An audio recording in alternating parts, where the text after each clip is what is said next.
জয়গুরু। ভগবত প্রেম আমরা কিভাবে নিরন্তর উপলব্ধি করতে পারি এই বিষয়ে পরম দয়াল আরও বললেন, নিরন্তর ইষ্ট মনন ও অতন্দ্র ইষ্টকর্ম এই দুই নিয়েই চলা চাই। এর ফাঁকে ফাঁকে আলগা হয়ে নাম ধ্যান ভজনে ডুব দিতে হবে। মনটা পড়ে থাকা চাই ইষ্টের কাছে। সে মুখ কেন অহরহ পড়ে মনে? কাজের মধ্যেও সব সময় বোধ করা চাই যে তার তৃপ্তি ও তুষ্টির জন্যই যা কিছু করছি। তখন যখন যেভাবে থাকি তাতেই থাকি। তিনি সমগ্র মন অধিকার করে থাকেন।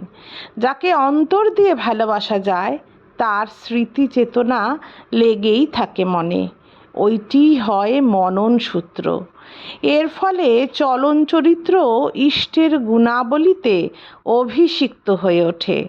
এসব নতুন কিছু নয়। বউকে ভালোবাসলে কেমন হয় তা বোঝেন তো? ওই একই রকম ব্যাপার।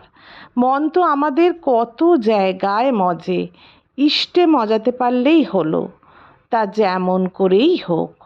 আন্তরিক ইচ্ছা নিয়ে অভিনয় করতে করতেও মন মজে যেতে পারে তাতে। জয়গুরু। বন্দে পুরুষোত্তম।